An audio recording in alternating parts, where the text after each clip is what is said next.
information that investigators believe the bombs were built in the home she shared with Tamerlan Tsarnaev. Interest is intensifying on what she knew and when she knew it. Let's bring in Congressman Adam Schiff, member of the House Intelligence Committee. Congressman, thank you for joining us this afternoon. Let's get right to it. We've got this new information coming out.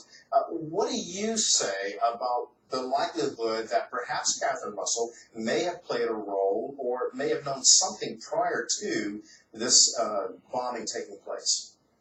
Well, I think from the very beginning of the investigation, there were two women of great interest. One was the wife, the other was the mother. The mother was of great interest in terms of what role she may have played in the radicalization of her son. And the wife, obviously, of great interest to know whether she was involved in any way, what she knew, what she may have done after the effect. If the public reports are correct, and I can't comment yet on their veracity, but if it's correct that the bombs were made in the house that Tamerlan shared with his wife in the apartment, it is hard to imagine that she would have been completely oblivious to building multiple significantly sized bombs. Also, you would think that there would be communication after the event, even if she had no knowledge of what her husband's role was. Well, you have a major bombing in Boston, you want to know where your family members are and that they're okay. Right, and Congressman, to your point, in a separate issue related to this case, Fox News has learned that through an investigative source that on the computers examined by the FBI found in the home of Catherine Russell and Tamerlan, the Al-Qaeda web magazine Inspired was found, and it's not clear how it was placed on that computer, if it was something that Catherine had put on the computer, or perhaps someone in her family or the Tsarnaev family. What does that indicate about how these young men who grew up here in America might have been radicalized?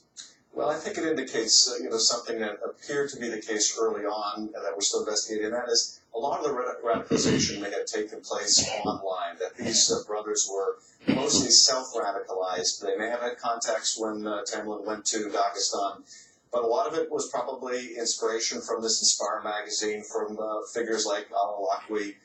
And this is a very difficult challenge for the intelligence community to deal with, because if someone is really self-radicalized, they don't leave a lot of marks, and if they're willing to use low-tech means and willing to die in the process, they can hurt a lot of people, and it's very difficult to discover. So obviously, we're very interested in finding out what the source of the radicalization is. One other thing I would mention is, it'll be interesting to see what kind of cooperation the wife is giving. I know the attorney says she's cooperating, but she has to look at what happened with the arrests of these three for obstruction of justice.